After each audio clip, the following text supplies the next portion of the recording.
I think a lot about our experience raising money and some of the counterintuitive things that we learned in that process.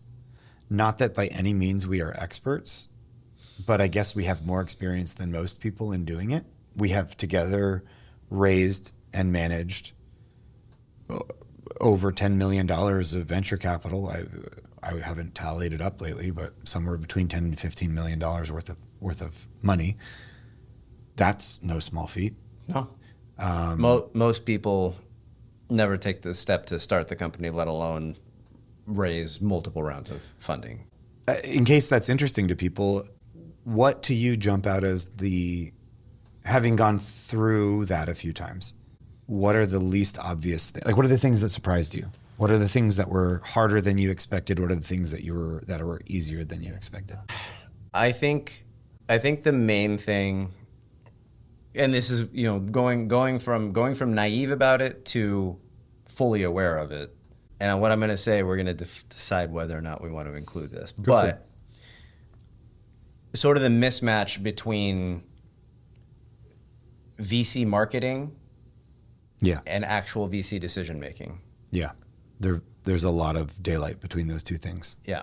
So, anybody who's gone to any VC's website has seen the "we back visionary entrepreneurs sometimes with nothing but an idea on a napkin, and we take bold risks and we do all this stuff, and it is just not matched up with the way I see decision making being run at most venture capital firms. Yeah, we've talked about this before, and I want to zoom in on it for a second because I can't decide if I was naive in thinking that the marketing for anything was aligned with the reality of anything. I don't think I'm naive. I think when I see an advertisement for a juicy cheeseburger and then I go to the restaurant, either the cheeseburger approximates my expectations and I'm a happy customer and I go back. Mm-hmm.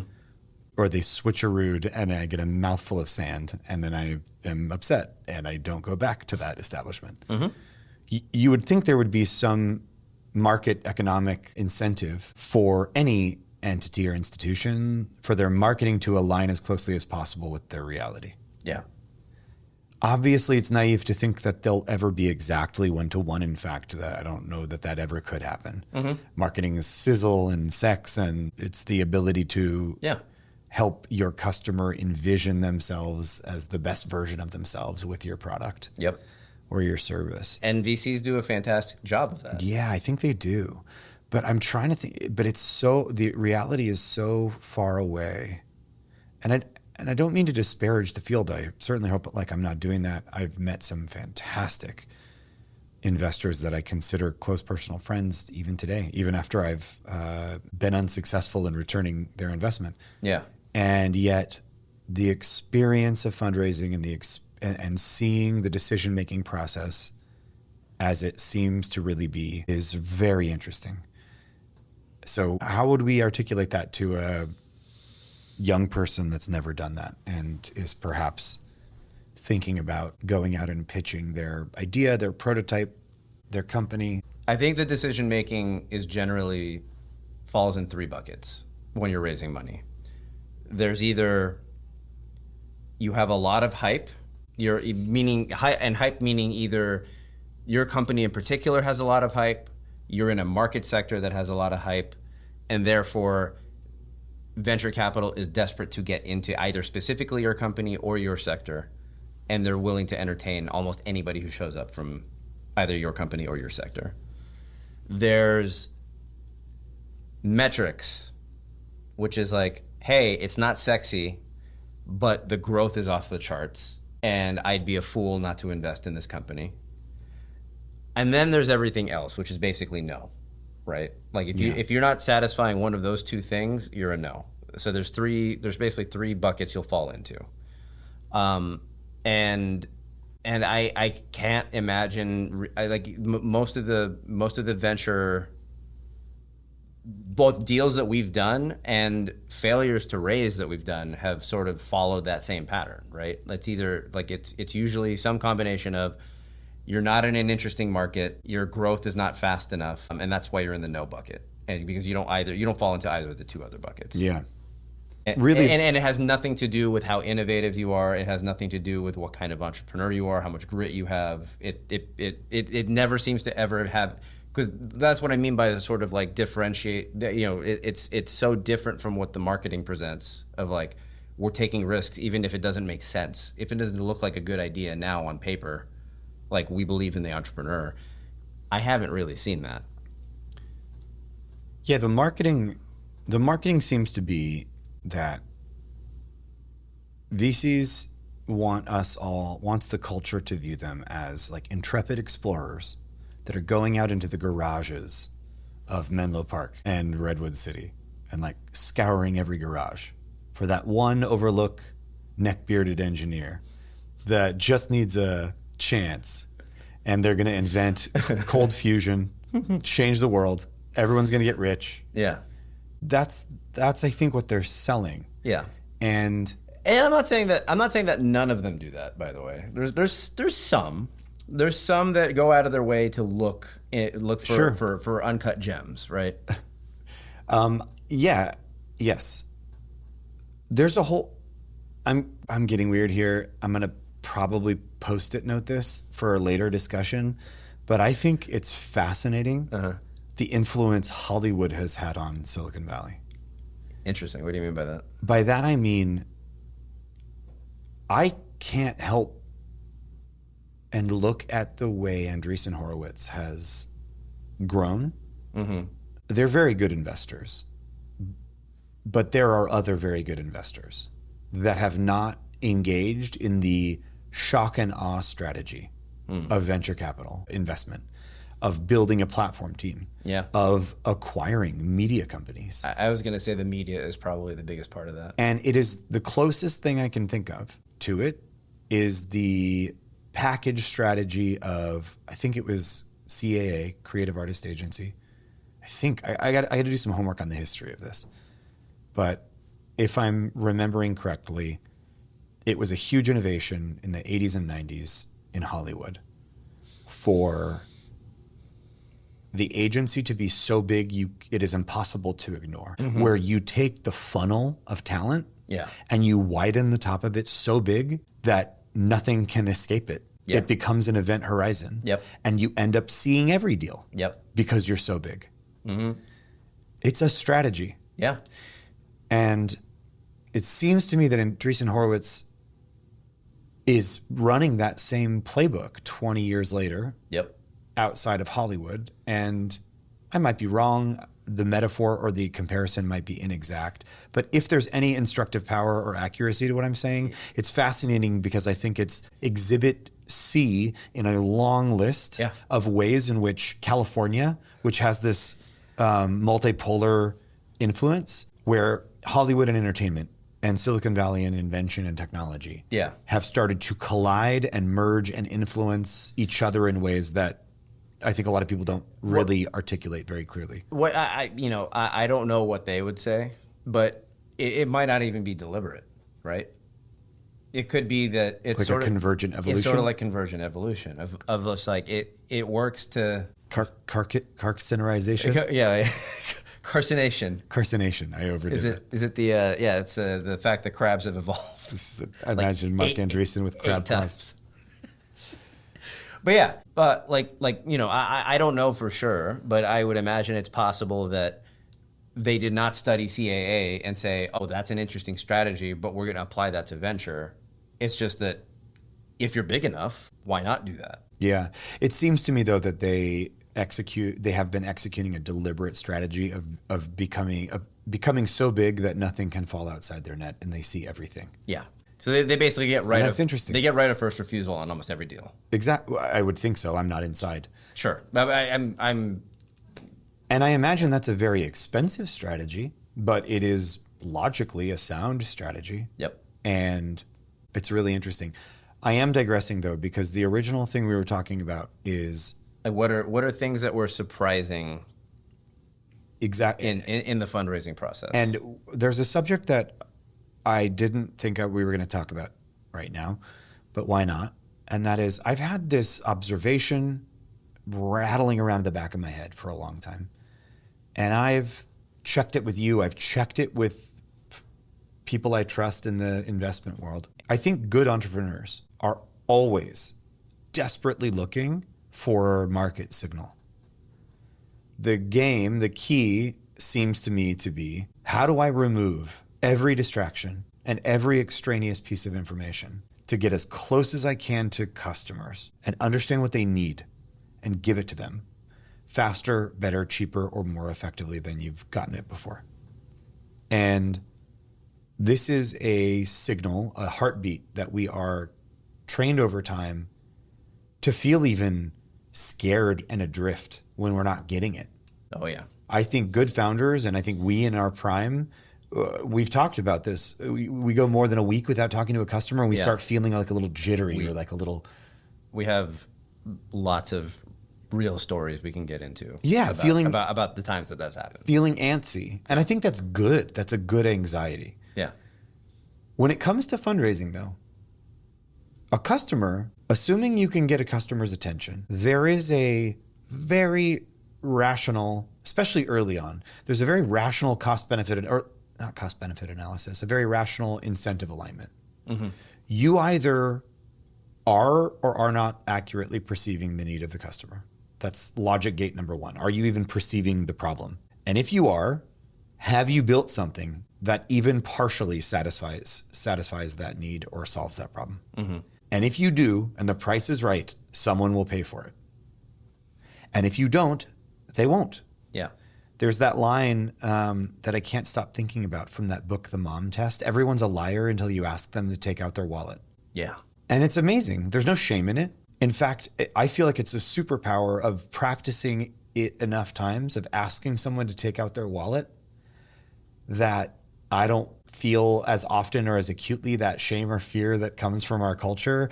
And really, I just quickly get to an understanding of whether or not there's an alignment of incentives. But here's where I'm going with the venture capital fundraising. Uh-huh. The same alignment of incentives does not exist. There's a prisoner's dilemma problem between investors and founders. Because when you pitch a product to a customer, the customer, unless you catastrophically lose their trust, the customer is going to think, does it solve my problem and is the price right?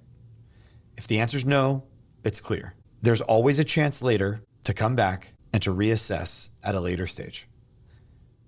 When you're a founder, the product, to some extent, is the trust of the founders and the operators in the company. It's a much more social thing. Like, yes, technically the product is equity or a guarantee of future equity in a legal contract. Okay, fine. But the problem to be solved is not as clear as the problem to be solved with a customer. You have a customer and they've got a nail in the wall and you say, I've got a hammer. Do you want to buy it for $3? And they will say yes or no. But with an investor, you are selling a vision of a future hammer factory that can reliably churn out hammers. And the investor does or does not believe that story. And they do or do not invest. And then the founder takes that money and does or does not build the factory of hammers. And there is or is not a return on the investment. But the delicate balance, this is the prisoner's dilemma, is that the founder's relationship to the investors is the market. There is no open market for equity in your private company. There's no open market for it. It's not like people on a corner can bid for shares in your company. The only way those investors get access to that potential asset is through you. And they don't want to piss you off. So they will go out of their way to not give you direct feedback. Yep. When they pass on your company. Yep. Because they want to preserve optionality. Yep. In the future, in case they're wrong about you and you do have the next Airbnb. They want to retcon your seed round experience and say, I knew it all along. I was just strapped, or I'd already made all my investment quotas for the calendar year, or whatever the answer that they give you is. Yeah. Rightly or wrongly, you don't have perfect information. You don't know if they're lying to you, and they know that. Yeah. So they can blow you off, and here's the sticky problem, and not give you direct and actionable feedback on improving your business. But back to the very nature of founders. We are trained to look for signal on how to improve our products or services. Yep. So I'm identifying, and it's something I really can't stop thinking about, this fundamental misalignment is a game theory misalignment between investors and founders, where founders just want clear and actionable feedback. And investors have an incentive to withhold that in order to preserve optionality for future investment in the company. I've been talking too long. React to that. I'm good. Well, I agree with the dynamic, the description of the dynamic that you've given, right? Which is that most investors are never going to give you, some will never give you even a straight up no. They'll be like, if you can get a lead, I'm in, right? Like they're waiting for, it's the middle school dance problem. They're waiting for somebody else to step onto the dance floor because they don't want to be the one sticking their neck out for you. Yeah. Because that signal for them, that de-risks their investment. That de-risks their investment. There's other people that see something. Maybe they don't see something, but somebody else does, and maybe that's a person that they trust. So they're gonna jump when somebody else does, right? I also slightly disagree with the characterization that it isn't as clear of a value prop that the investor is looking for. The value prop's pretty straightforward, right? I need to know that I'm going to put money in your company now, or not know. I need to have a reasonable assumption that if I put money in your company now, somebody else is going to buy my equity in your company for much more money later, right? And the way that they get that signal is what the buckets I described, right? It's either you're in a very hypey sector, your company itself is very hyped up right now, or you have metrics that are going gangbusters that they just can't deny. Yeah. Like your users are growing, are doubling month over month, or your revenue's doubling month over month, or something to show them that it's like, okay, this may be the beginning of the hockey the hockey stick curve, so I got to get on now. Yeah. So they do have a specific product that they're looking for. So those are the two things that I would like push back on. But other than that, I agree. Like there is a weird, there is a dynamic where it's like, yes, and it's a mismatch, and it's sort of like a switch you have to move back and forth on as an entrepreneur. The muscle that you're exercised when you're talking to customers and trying to grow your business as fast as you can is not quite the same one you need to be using with investors. Yeah. Because the signal you're describing that you're not getting is exactly the mismatch. And that's, I think, a really important point. If we're talking to our younger selves here on this podcast, the cognitive load of understanding that dynamic in the first place and then switching is much harder than it seems. Yeah. When you're a founder, assuming you are raising investment, which is not always the right path, we can talk about that later. You are really selling, you're kind of selling three things. You're selling a product or service to a customer. You are selling a vision to future and current employees and teammates. Yep. And you are selling an equity to an investor. And keeping those signals isolated and optimized is a very difficult game, and is, in my experience, is just one of the most deceptively complicated and difficult things I've ever done, and I've succeeded in some ways and failed in others.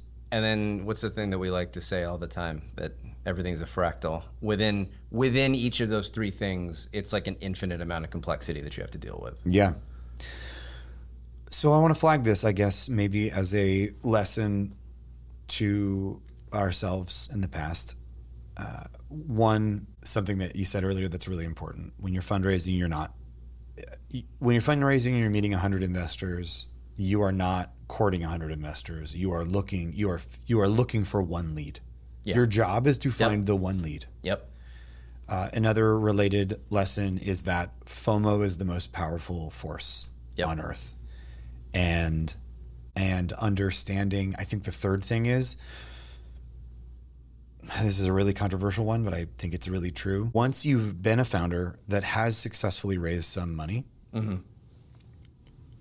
then you get the real trap, which is, let me say this simply, building for investors instead of your customers, which is a natural, it's a benign impulse, I think, Because I think subconsciously or consciously in your head, you're thinking, one, these are smart, experienced people, and I trust them, ideally, and I really value their input. Yeah.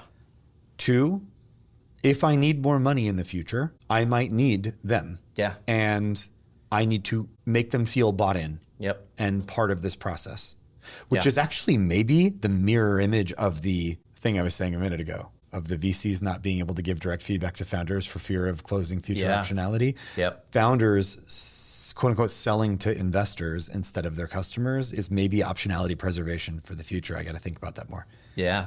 But I've seen so many founders that have succeeded in the level of the video game of raising money and then go haywire building for investors instead of their customers. Yeah, going out for signal from VCs for what you should build, probably the worst way you could build a company. Yeah. And so this topic also dovetails nicely with something we mentioned earlier, which is the idea that venture is not right for most businesses. Yeah. And I mean, I think, and sometimes it's hard to tell whether or not your business is right for venture when you're at the beginning. But the moment you take venture, then you're on the train and you can't really get off of it until you either succeed or the company implodes. So if you were a time traveler and talking to yourself at the age of, when we started PocketList, how old were you? I was 30? 30. Okay. So you go back in time to your 30-year-old self. You've never raised money. You've never started a company. What's the lesson you give yourself related to what you just said? Related to not all businesses, not all companies are a fit for venture capital as a financial vehicle, as an investment vehicle.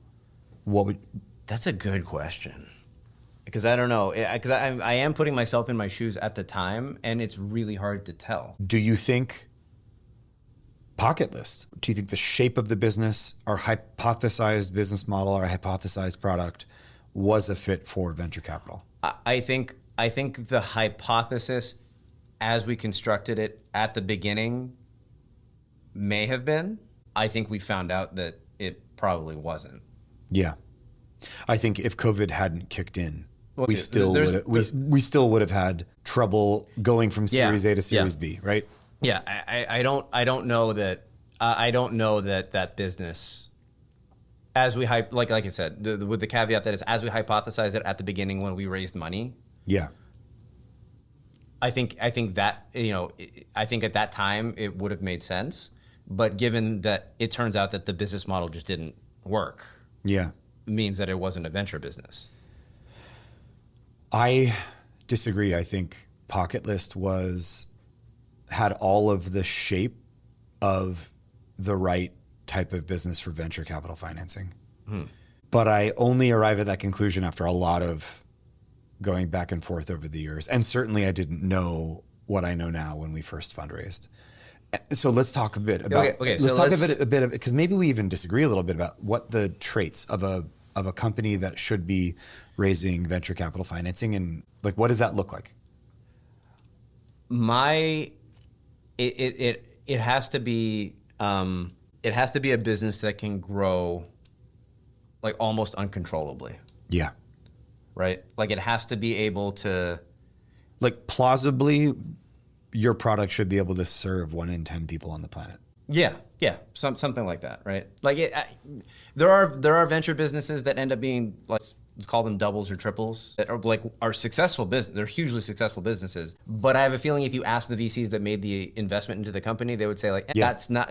We're looking for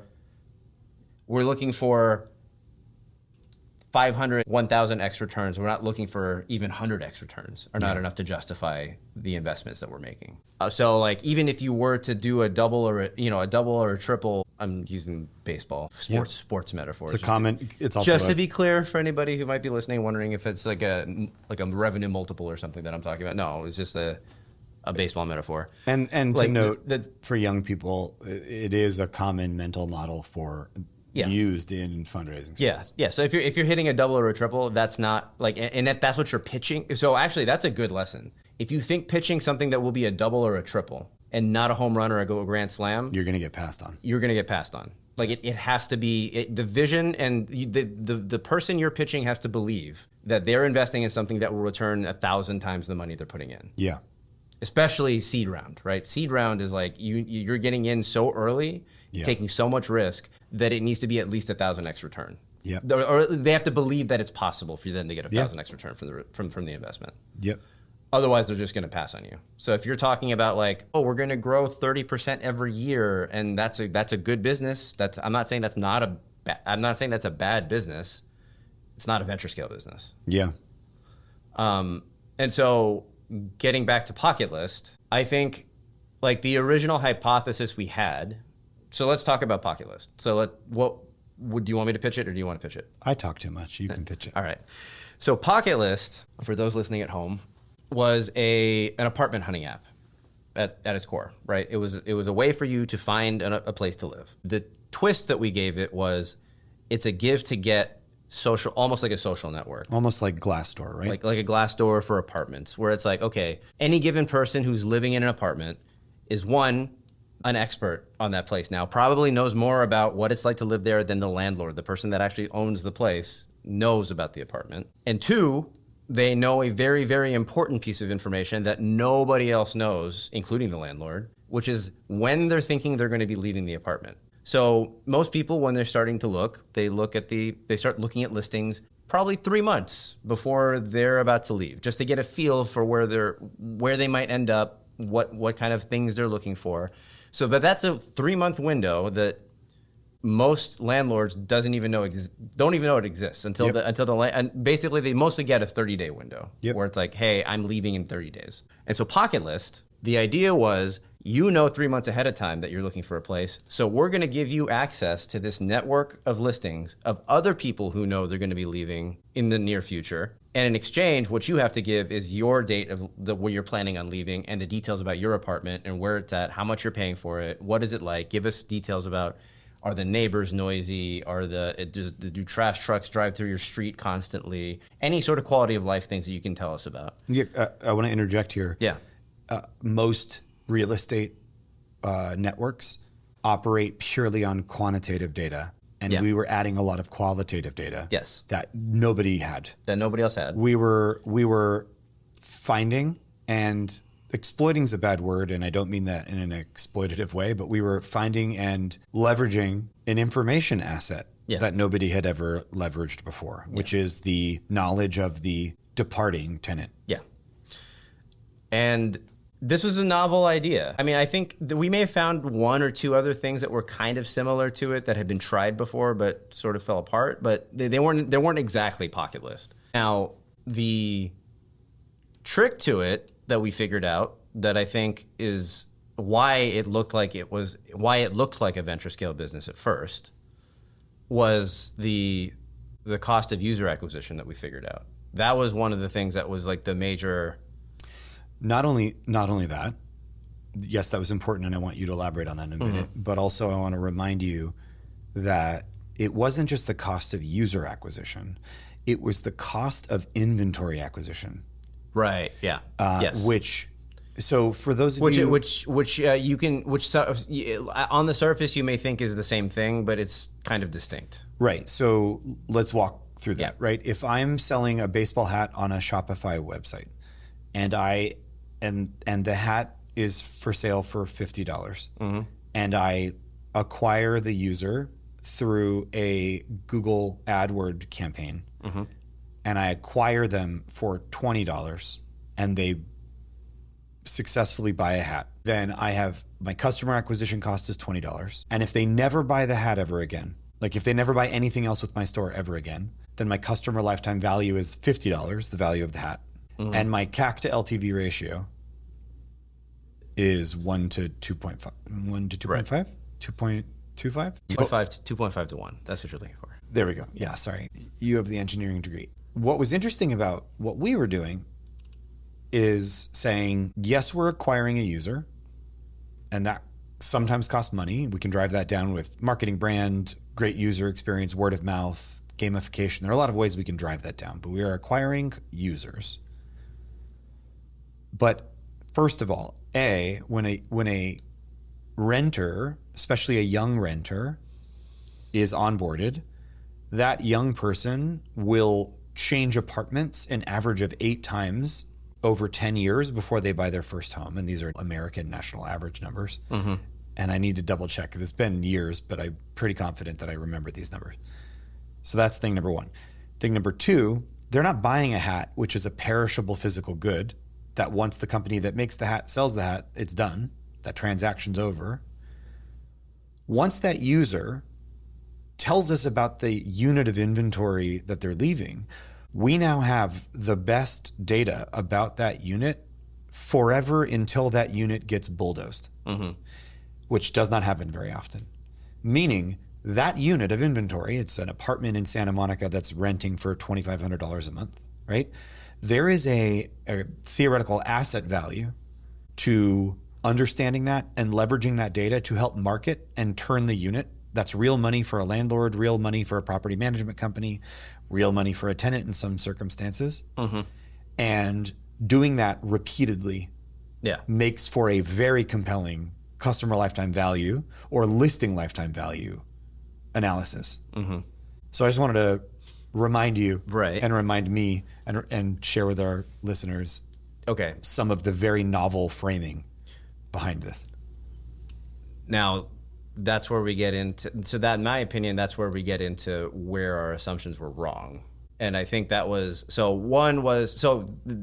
was the cost to acquire a unit of inventory. That was interesting, right? We found, we had, Justin Turner was our head of marketing. He was brilliant. He figured out great, very cost efficient ways for us to run campaigns, to find people who were currently in the process of finding an apartment and were willing to share that data with us.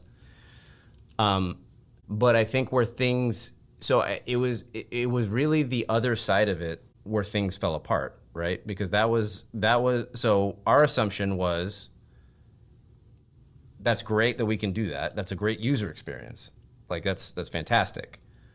The assumption was we'd be able to turn that around and build a revenue generating business that was basically getting the landlords of these apartments to be our customers as a marketing, as their marketing channel for their units. It's basically to remind. It's a B2B sales. The reverse side of this, basically, the way the experience worked was a person would come on, share the information about their apartment. Other people who are on the platform who are also looking for places who have given their information to get access to inventory would signal, I'm interested.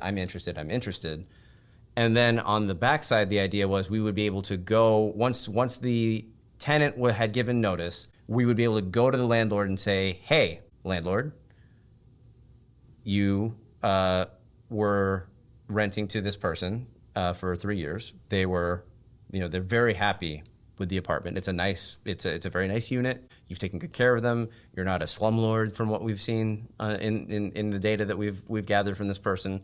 And by the way, we have a list of 12 people who are already interested and have agreed to have their information shared with you. Yeah. And you can basically shrink your vacancy window from 15 to 30 days down to 7 days if you want to.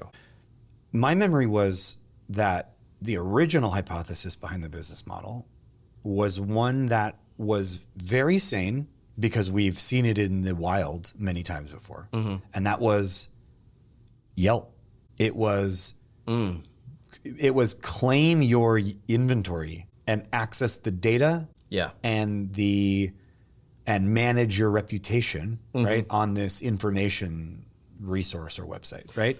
And looking at Yelp, that wasn't on its face a bad idea. It was really hard to sell. Why was it hard to sell? I think it was hard to sell because, let's look at Yelp really quickly. First of all, many people think that's a misalignment of incentives. So I think it is too, kind of. Real quick, was it? Are you remembering that this was the original hypothesis? Yes. And then we pivoted to what I described? Yes, exactly right. Okay. Yeah. All right. The original. I do remember the Yelp thing. I just couldn't remember if it was one of the later pivots. No, it was one of our early pivots. The early pivot was, will a landlord spend $100 a month to claim all their properties and see a bunch of data and get signal on, quantitative and qualitative ways to improve their management of their properties. That was a really hard sell. Why was it a hard sell? I think it was a hard sell because, let's look at Yelp really quickly. What information is Yelp aggregating? It's aggregating reputational and kind of inventory information about, let's keep it simple for now, small businesses. Let's keep it simple to like restaurants, because I think that's where they started, although you can go on Yelp and look up bike shops and all kinds of stuff. But let's just simplify the mental model to a restaurant. People can eat at a restaurant. They could say, I ate carne asada. It was delicious, 5 stars. And other people can say, I'm in the mood for carne asada. I'm going to that restaurant. And the business can stay out of it if they want to. People can just user to user, user-generated content about carne asada all day long. But if the business wants to get in on the conversation, update its menu, update its pricing, basically interject themselves to decrease the friction to get a customer to come into their restaurant. Yep. That's the value proposition. It's basically a claiming of content and information about your business and setting up a stall or a booth digitally of marketing your business to people. Yep. The problem with, I think, and I didn't know this up front, but the problem with using Yelp as a mental model for PocketList was that obviously the transaction cost of a plate of carne asada and renting an apartment for 12 months is very, very different.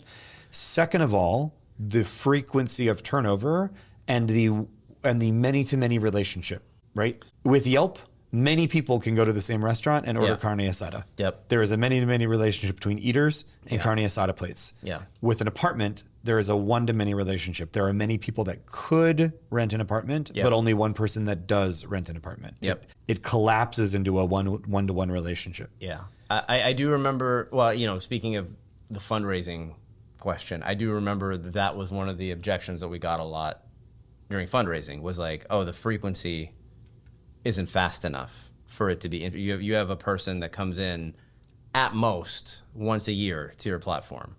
They come in, they look for an apartment, they share some data, they find an apartment, they're done. And so I do remember that being like a big hurdle that was hard for at least some cohort of VCs that we talked to. I think though our answer to that was there's so many people that rent and they turn over more frequently than you'd think. I think our data was every 13 months someone turns over. Yeah, but to your point about carne asada, it's not, it's not like 70 times a night. People go to, you get 70 tickets a night in a restaurant. Yeah. Versus, you own an apartment building with 10 people in it. Like they're going to turn over. You're going to get one a month, maybe turning. I think it was the average multifamily property. The turnover rate on average is like 25%. Meaning if you have 10 units, 2.5 of them are going to turn over every year. Yeah. And then the average tenancy is 13 months. Right. So the 10 units, you're only dealing, if you own only one building with 10 units in it, you're dealing with this 2.5 times a month. Yeah. A year. Yeah. The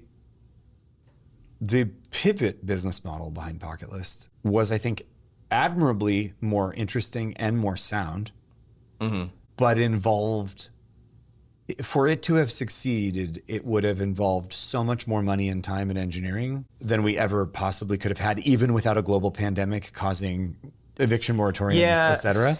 But the pivot was, we're going to replace the background check and financial transaction piece of this. Right. That if we're collapsing, so our stats from memory were, we were on average decreasing the time to turn, which is a KPI that many property managers track. We were decreasing the time to turn by 21 days. That's 21 days of rent that they're getting that they wouldn't otherwise get, that they would otherwise be spending showing at open houses and going through the motions, right? Yep.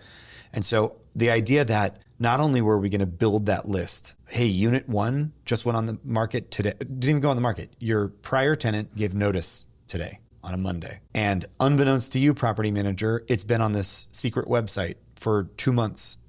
And we have 20 people that want to rent it and want to meet you. And not only are we going to introduce them to you, but we've already done credit checks and background checks. They've already got a security deposit in a digital escrow account that they set up with us. we're going to streamline everything and compress the time it takes to take action on filling a unit. There is a ton of money there. There's a ton of money in background checking and credit checking. There's a ton of money in the financial transaction processing. And that is where we started to evolve. But I think the 1-2 punch of finding that out slightly too late, and by too late, I mean too long into our burn of the prior fundraising we'd done. 2, underestimating the technical and regulatory complexity of doing Fair Housing Act compliant background checks, et cetera. Yeah. And then 3, March 13th, 2020, the world shut down. And at least in Los Angeles and San Francisco, our 2 biggest cities, no landlords were going to be allowed to voluntarily turn over any units of inventory. We didn't know this at the time because we weren't psychics, but I don't think those moratoriums got lifted until December of 2022, which by that time we'd already shut down PocketList. It built a new thing and raised a new round for new companies. That was just crazy. Sorry, that was crazy. Does any of that ring false to you? Like, am I misremembering any numbers grossly? But I think like to reel it back into where we started on the discussion on PocketList, it was sort of the question was how do I perceive PocketList to be because we differed on the answer, right? Yeah, venture. Like, is it a venture-shaped business? Venture-shaped or venture-compatible business. And I think had either of those business models worked out in a way where they were growing hand over fist, like if we found out landlords could not get enough of our product, then it would have made sense. But that's not what we found. There was a couple different reasons. Like there's a bunch of things we learned about, like just the real estate business in general, which is most like there's one, it's very stratified, right? Like there's like at the top end, there's like the giant corporations that own ungodly numbers of units, and most of them they're paying a lot of money for very sophisticated software, and it's very difficult for an upstart company to get into that market. There's the sort of middle tier of like I'm an independent owner, but I own like many buildings within a single geography, sometimes many geographies, depending how big the owner is. They are more sophisticated than a mom and pop, but still tend to be a little bit on the sort of I do things my way kind of mentality, where they're like, I don't need software. I have an office full of people that handle this for me, or I already pay apartments.com, or I already pay apartment list. Like, why do I need to add another thing to my software stack? And then there's like the mom and pops who are even more so that way. They're like, I do everything myself. I pinch every single penny. I'm not paying for any software, right? Yeah. And so there really wasn't. So for what we were offering, it didn't really feel like there was a natural customer in there. Does that make sense? Do you feel like I'm mischaracterizing that? No, it's a good reminder of the cohorting. We talked a lot about that, and it had slipped my mind recently. And that a giant chunk of inventory is controlled by people that don't have, I think there's this mental image of the fat cat landlords, and I think I remember greater than 50% of rental inventory is like under 4 units. Like the owner owns under 4 units and is not sitting on giant piles of cash. Maybe if they're in a city like New York or LA, the value of their property is worth a lot, but they're not like throwing off. Yeah. So like just thinking about the unit economics of it, right? Like if you're managing 4 units and we're bringing you new tenants for, like let's say you're managing 4 units, they're like $2,500 to $3,000 a month each. That means that, a typical finder fee would be somewhere on the order of like $500 to $1,000, because that's like, the annual lease value for that unit is $30,000, in the ballpark of $30,000. And like, that's the finder fee for $1,000. It's going to be about $1,000. An independent landlord is not going to want to pay you that money. Yeah. The most they're going to want to pay you is like $10 or $20 a month. Like if you're lucky, if they actually do want to spend money and they find value. If they don't churn from your software as soon as they fill their unit. As soon as they fill their unit, right? Yeah. And so like at that end of the spectrum, it doesn't, the unit economics just don't work out. Like they just don't make any sense. The middle tier was always interesting to me because they almost... that was what we were gunning for initially. Well, so the top end of the market, they're such a well-oiled machine that they almost didn't need what we were offering. Yeah, some of the biggest property management companies in the world have their own like engineering, like software engineering teams that are doing data science on their inventory. The middle tier, the interesting thing that I feel like we discovered was that their business is so good without our help that they're just kind of complacent. Yeah. Does that make sense? Sure. And like, I think it also depends on the geographic market. Yeah, but sure. Our bias is California, which has some of the most. Yeah, like real estate's in demand, and so a landlord doesn't have to work that hard to find a tenant. Like they basically have their pick. Anytime any of their units goes vacant, they have their pick of anybody, like of a bunch of very qualified tenants. Yeah. I also just remembered tangentially another bit of awful timing, and that added up to this failure, and it was April of 2020. Nothing to do with COVID. Do you know what I'm going to say? It was the iOS 14.5 update that implemented the app do not track privacy feature. Speaking of unit economics, which made all of our customer acquisition costs change unexpectedly and in unpredictable ways. It was like I remember it was like a 3 or 4x overnight. Yeah. Right? Like it's just all of a sudden the CAC just exploded. Yep. And that was hard to deal with. So we've been going for a while. We should probably wrap up, although this is making me realize that we've got so much to talk about, and I'm so excited to talk with you and learn from you more and share with our listeners, hopefully very interesting and helpful lessons. We were kind of all over the place in this one. Yeah, what's this going to be? What's this podcast going to be? I don't know, man. What do we even call it? There's a couple different ways we can go, because we do have some things that we have cooking that we're excited about. Mm-hmm. And like, I don't know, I kind of want to, I think it's interesting to both look backwards but also focus on the present. So a lot of our stories are going to be useful to people to hear the lessons, and then just what we're doing now and how we're operating now given all those lessons, right? Yeah. So I don't know. I almost feel like we should just get into a habit of doing it and just seeing where it takes us. Yeah, I agree.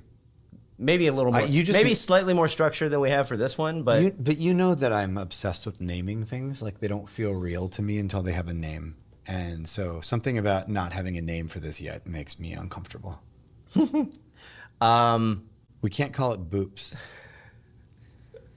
I don't know. We talked about a couple things, right? We talked about like anatomy of failure, that it would be interesting to have kind of almost like a masters of scale, but instead of hyperscale success, it was failures. Cause I genuinely think that there's more to learn from failures than from success. Rolling tape, like it was a sport was another one we talked about.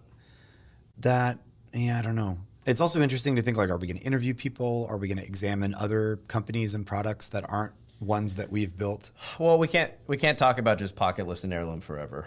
So based on today, we could talk for a while, 12 episodes probably about just PocketList. But yeah, you're right. I don't know. Yeah, we didn't even talk about how we really got started. Yeah. Okay. I think that is it for now. Name forthcoming. Thank you for listening. If you like what you hear, please share it with a friend. I'm Nick Dazé. Like and subscribe. Say your name and say goodbye. I'm Julian Vergel. Dios. Thank you for joining us. All right. See you next time.